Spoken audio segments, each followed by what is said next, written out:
Allahumma srohli sodri wa yassirli amri wahlul uqdatam min lisani yafqahu qawli. A'udzubillahi minasyaitonir rajim. Bismillahirrahmanirrahim. Assalamualaikum warahmatullahi wabarakatuh. Waalaikumsalam warahmatullahi wabarakatuh. Pemirsa, jumpa lagi bersama saya Hajah Rosneli.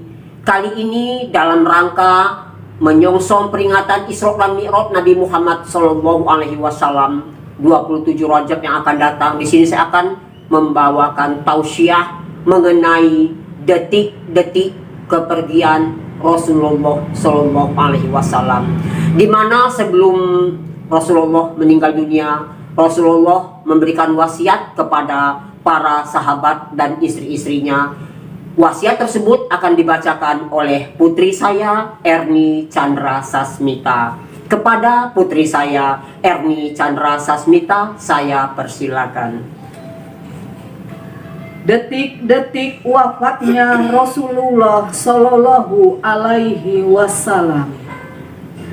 Kata Ibnu Mas'ud, Rasulullah Shallallahu Alaihi Wasallam ketika mendekati ajalnya, beliau mengumpulkan kami semua di rumah Siti Aisyah. Kami berkumpul dan beliau memandang memperhatikan kami semua tanpa kata, sehingga kami semua menangis menderai air mata. Lalu beliau baru bersabda, "Selamat datang untuk kalian semua. Mudah-mudahan dibelas kasih oleh Allah Ta'ala. Saya berwasiat supaya kalian bertakwa kepada Allah, taat kepadanya, karena sungguh sudah dekat perpisahan di antara kita. Telah dekat pula waktunya kembali kepada Allah Ta'ala yang menempati surganya. Kalau sudah datang ajalku, maka supaya Ali yang memandikan aku, Fudlail bin Abbas yang menuaikan air, dan Utsman bin Zaid membantu mereka berdua.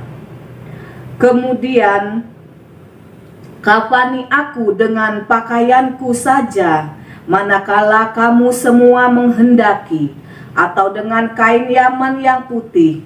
Ketika kalian sedang memandikan aku, letakkan aku di atas tempat tidurku di rumahku ini, yang dekat dengan liang kuburku nanti. Setelah itu, kalian keluar sejenak meninggalkan aku. Pertama kali yang mensolati aku adalah Allah Azza wa Jalla.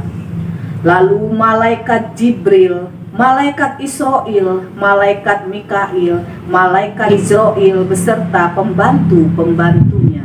Kemudian dilanjutkan oleh para malaikat semuanya. Sehabis itu kalian masuklah dengan berkelompok-kelompok dan lakukanlah sholat untukku.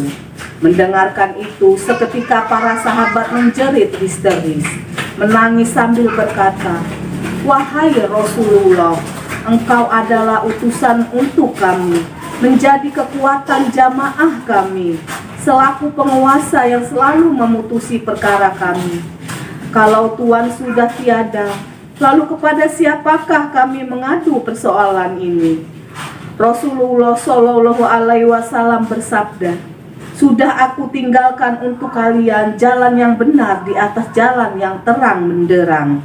Dan juga aku tinggalkan dua penasehat, yang satu pandai bicara dan yang satu pendiam. Yang pandai bicara yakni Al-Quran, dan yang diam saja ialah kematian. Manakala ada persoalan yang sulit bagi kalian, maka kembalikanlah kepada Al-Quran dan sunnahku. Dan andaikan hati keras seperti batu, maka lenturkanlah dia dengan mengingat kematian." Al-Hadis. Pemirsa, setelah Rasulullah berwasiat kepada istri-istrinya, kepada para sahabat, Rasulullah benar-benar jatuh sakit. Sejak sakit pertama sampai akhir hayatnya, pemirsa, sakit yang diderita oleh Rasulullah hanya satu, yaitu pusing kepala. Tidak ada penyakit lain, penyakit jantung, paru-paru dan sebagainya, apalagi komplikasi, nggak ada pemirsa. Sakitnya hanya pusing kepala yang tak terhingga. Itulah penyakit yang diderita oleh Rasulullah. Sehingga pemirsa, seperti sama-sama ketahui, Rasulullah itu diangkat menjadi Rasul hari Senin. Ia berpulang ke rahmatullah pun hari Senin Rabiul Awal. Senin pagi itu Rasulullah merasakan sakit kepala yang tak terhingga, sehingga ketika azan berkumandang di masjid, Bilal setelah azan, selesai azan, ia datang ke rumah Rasulullah, mengetuk pintu Rasulullah, mengucapkan salam. Ketika ia mengucapkan salam, yang membuka pintu adalah Fatimah Az-Zahra, putri bungsu Rasulullah. Dia langsung mengatakan, "Wahai Bilal, ayahanda sedang sibuk dengan dirinya sendiri. Ayahanda sedang sakit yang tak terhingga, berkepanjangan." Oh, kalau begitu baiklah. Maka Bilal ini, pemirsa, pergi lagi ke masjid. Ia tidak menyadari, ia tidak memahami maksud kalimat Fatimah Az-Zahra tadi, bahwasanya yang ia katakan sakit tak terhingga. Pikirnya cuma sibuk ngurus diri sendiri. Dia pergi ke masjid, dia diam. Menjelang fajar, sudah hampir terang. Nah, Bilal ini kemudian berpikir, kok ini udah mau agak terang, kok Rasulullah belum juga datang. Dia balik lagi, kan dekat sih rumahnya, berhadap-hadapan. Dia datang lagi, dia dekat, kemudian dia mengucapkan salam lagi. Fatimah tidak menjawab, nggak mendengar. Rasulullah yang mendengar. "Wahai Bilal, masuklah," kata dia. Bilal pun masuk. Setelah Bilal masuk, duduk di ranjang Rasulullah, tempat tidur Rasulullah, maka Rasulullah berkata, "Wahai Bilal, aku sakit, sangat parah sakitku, sakit kepalaku ini tak terhingga. Karena itu pagi ini aku tidak bisa menjadi imam sholat di masjid. Kau katakanlah kepada Abu Bakar Siddiq, katakan dia suruh menjadi imam sholat subuh ini," kata dia. Baiklah, akhirnya Bilal pun keluar. Kali ini Bilal sudah mengetahui bahwasanya Rasulullah nggak bisa jadi imam itu karena sakit kepala yang tak terhingga. Maka dia keluar memegang kepalanya ini. Dia berkata, "Ya Allah, wahai nasib, sungguh putus harapanku, hilang harapanku, putus keharapanku semua. Kalau Rasulullah sudah sakit seperti ini, andaikan ibuku tidak melahirkan aku, lebih baik aku dulu tidak ada di muka bumi ini kalau aku harus hidup tanpa Rasulullah." Sambil dia menangis gitu, dia pergi ke masjid. Sampai di masjid, pemirsa, dia mengatakan kepada Abu Bakar, "Wahai Abu Bakar, ada pesan dari Rasulullah, wasiat Rasulullah, kau disuruh menjadi imam sholat pagi ini," kata dia. Karena Rasulullah sakit berkepanjangan, tak terhingga sakitnya. Mendengar kata-kata Rasulullah sakit tak terhingga itu, pemirsa, Abu Bakar Siddiq menjerit sekuat-kuatnya, "Rasulullah!" Buk, pingsan dia. Hebohlah masjid itu, hiruk pikuk, orang semua pada menjerit, nangis-nangis, memanggil-manggil Rasulullah. Terdengarlah suara ini, karena dekat sih pemirsa, dari depan rumahnya itu ke rumah itu dekat sekali masjid itu. Dia bertanya, "Wahai Fatimah, mengapa orang-orang di masjid itu ribut?" "Wahai ayahanda, mereka ribut itu, mereka sama mereka kaum muslimin itulah, karena engkau tidak hadir, kau tidak memimpin sholat, mereka semua hiruk pikuk. Kalau begitu, hai Fadil, Ali sini, Fudail sini." Fudail itu anaknya paman dia, anak Abbas, dipanggil Ali bin Abi Thalib. "Papa aku, bopong aku mau ke masjid," kata dia. Kemudian mereka berdua memapah Rasulullah, dipapah, digendong begitu sampai di masjid. Rasulullah sholat 2 rakaat sholat fajar. Ba'da sholat fajar, Rasulullah berbalik menghadap kepada para makmum, kemudian dia berkata, "Wahai kaum muslimin semua, kalian semua masih dalam pertolongan perlindungan Allah Subhanahu wa Ta'ala. Ketahuilah oleh kalian semua bahwasanya aku akan meninggalkan alam fana ini. Aku akan pergi untuk selama-lamanya. Ketahuilah bahwasanya hari ini adalah hari terakhir aku di alam fana ini dan hari pertama aku di akhirat," kata dia. Kemudian dia bangkit, dibopong kembali, dipapah kembali, dipegang oleh kedua keponakannya sampai di rumah. Sampailah di rumah, Allah Subhanahu wa Ta'ala dari tempat yang ghaib memerintahkan malaikat maut, "Wahai malaikat maut," firman Allah, "turunlah engkau ke bumi, cabutlah nyawa kekasihku Muhammad, tapi pelan-pelan kau mencabutnya, perlahan-lahan kau mencabutnya, minta izin kepadanya. Kalau diizinkan cabut, tapi kalau nggak diizinkan kau pulang, nggak usah masuk, kau pulang. Kau datang jangan menakutkan, kau datang dengan penampilan yang terbaik, yang baik. Baiklah, katanya. Dia datang berpenampilan orang Badui turun dari gunung. Bagaimana orang Badui turun dari gunung kan rapih, pakaian, tidak menakutkan. Dia mengucapkan salam. Salam pertama tidak ada yang menjawab. Salam kedua tidak ada yang menjawab. Dan salam ketiga kemudian Rasulullah seperti biasanya, Rasulullah pun mendengar suara itu. Dia berkata, "Wahai Fatimah, siapa yang ada di depan pintu itu?" Fatimah berkata, "Orang Badui, ayah. Orang Badui yang datang. Aku sudah katakan berulang kali, sudah 3 kali ia menjawab, ia datang. Aku sudah katakan, engkau wahai Rasulullah sedang sakit, tapi dia masih juga." "Hai Fatimah, tahukah engkau siapa dia itu?" "Aku tak tahu, ayah." "Aku tahu, aku beritahu padamu, dia adalah malaikat maut yang akan mencabut nyawaku." Menjerit Fatimah Az-Zahra.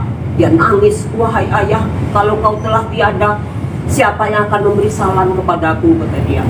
"Tabahkan hatimu Fatimah, berbahagialah karena engkaulah keluargaku yang ada bersamaku pada saat ini," kata dia. Setelah itu malaikat maut tadi setelah diberikan salam, "Assalamualaikum." "Waalaikumsalam," kata Rasulullah. "Apa maksud dan tujuan engkau kesini malaikat? Apakah kau akan berkunjung atau akan mencabut nyawaku?" "Kedua-duanya Rasulullah, aku berkunjung ke sini dan akan mencabut nyawa. Itu pun jika engkau mengizinkan. Jika engkau tidak mengizinkan, firman Allah, aku sudah pulang." "Aku ingin bertanya," kata Rasulullah, "2 hal." "Kau jawab 2 hal ini." "Baiklah," katanya. "Apakah kemuliaan yang akan aku dapatkan kelak di akhirat di samping Allah Subhanahu wa taala?" "Ketahuilah," firman Allah, "ketahuilah. Sekarang kalau kau datang ke sana," kata dia, "kau akan dimuliakan oleh Allah. Kau akan mendapat kemuliaan yang luar biasa." "Oh, kalau begitu aku siap," kata dia. Kemudian yang kedua, "Aku ingin bertanya kepadamu, apa berita gembira, berita bahagia untuk umatku, umat Islam," kata dia. "Kelak pada hari kiamat, semua pintu-pintu sudah terbuka, pintu-pintu sudah terbuka, pintu-pintu menuju ke langit itu. Di situ malaikat-malaikat sudah berbaris menunggu kehadiran rohmu, dan bidadari-bidadari yang cantik sudah menunggu kehadiranmu." "Oh baiklah kalau begitu," katanya. "Sekarang hatiku senang, aku tidak gelisah lagi. Mendekatlah kepadaku," katanya. Kemudian malaikat itu mendekat, mencabut nyawanya pelan-pelan. Begitu mencabut nyawanya pelan-pelan sampai di perut, Rasulullah berkata, kan waktu dia malaikat maut itu datang nggak sama Jibril kan, nanya lah Rasulullah ini, "Mana Jibril?" katanya. "Jibril aku tinggalkan di langit dunia." Nggak lama turunlah malaikat Jibril itu. Dia duduk di samping, benar di sisi kepala Rasulullah. Ketika roh sudah sampai di perut, pemirsa, bukan main, mengerikan sekali. Rasulullah menahan sakit. Dia berkata kepada malaikat Jibril, "Wahai malaikat Jibril, alangkah pedihnya, alangkah pahitnya, alangkah perihnya sakratul maut ini," kata dia. Malaikat Jibril nggak mau ngeliat muka Rasulullah. Dia buang muka gini. Bertanya Rasulullah, "Wahai Jibril, kenapa kau nggak mau ngeliat aku? Kau nggak senang lihat muka aku?" Sambil masih berpaling gini, dia jawab, "Siapa yang tega melihat engkau dalam keadaan sakratul maut," kata dia.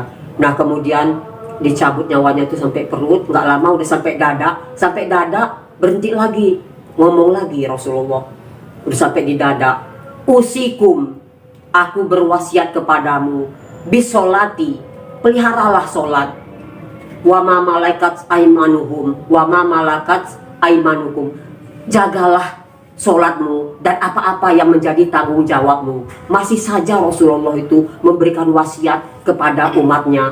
Dia masih berwasiat, meninggalkan wasiat, hatta sehingga inkonakta, putus kalamuhu, perkataannya, sampai perkataannya putus, dia masih juga memberikan nasihat, berwasiat kepada umatnya.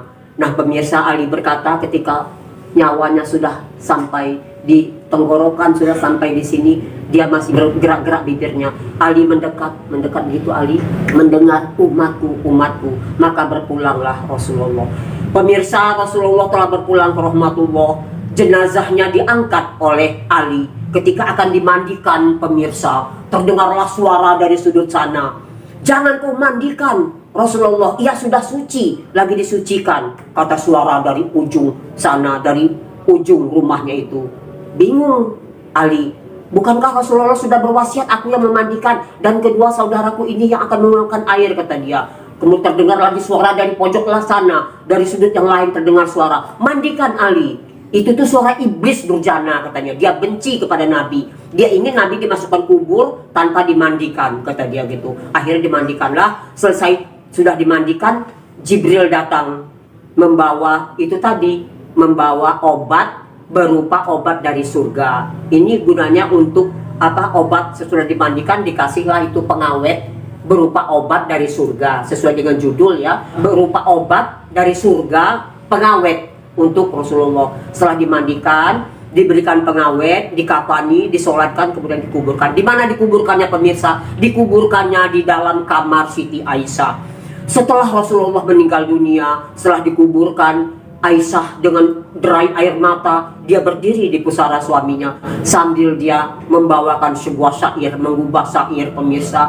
Dengan suara perlahan-lahan dia berkata, "Wahai orang yang tidak pernah memakai pakaian dari sutra, wahai orang yang tidak pernah tidur di ranjang yang empuk, wahai orang yang telah pergi dari alam fana ini tanpa merasa kenyang, tak pernah perutnya merasa kenyang walaupun dengan sepotong roti dari gandum yang paling kasar, tidak pernah kenyang perutnya. Wahai orang yang tidak pernah tidur nyenyak malam hari karena takut siksa neraka, andaikan dunia ini kekal abadi, maka suamiku Rasulullah Shallallahu Alaihi Wasallam pasti akan kekal abadi." Itulah pemirsa syair yang digubah oleh Aisyah di hadapan pusara suaminya. Sambil berderai air mata, ia mengubah syair. Syair itu ia tujukan kepada suaminya. Aisyah adalah satu-satunya gadis usia 9 tahun yang dinikahi oleh Rasulullah di samping istri-istrinya yang lain. Ia sangat mencintai suaminya itu. Gubahan syairnya itu membuat semua yang hadir meneteskan air mata. Kisah ini terjadinya setelah Haji Wada, yaitu setelah turun ayat wahyu terakhir, "Al-yauma akmaltu lakum dinakum wa atmamtu alaikum nikmati wa raditu lakumul Islam madina." Demikian kisah Rasulullah, syair yang digubah oleh Siti Aisyah, membuat kita semua berpikir betapa besarnya rasa cinta dan kasih sayang Siti Aisyah kepada suami. Saya akhiri, wabillahi taufiq wal hidayah, nasrun minallahi wa fathun qarib. Wassalamualaikum warahmatullahi wabarakatuh. Waalaikumsalam warahmatullahi wabarakatuh.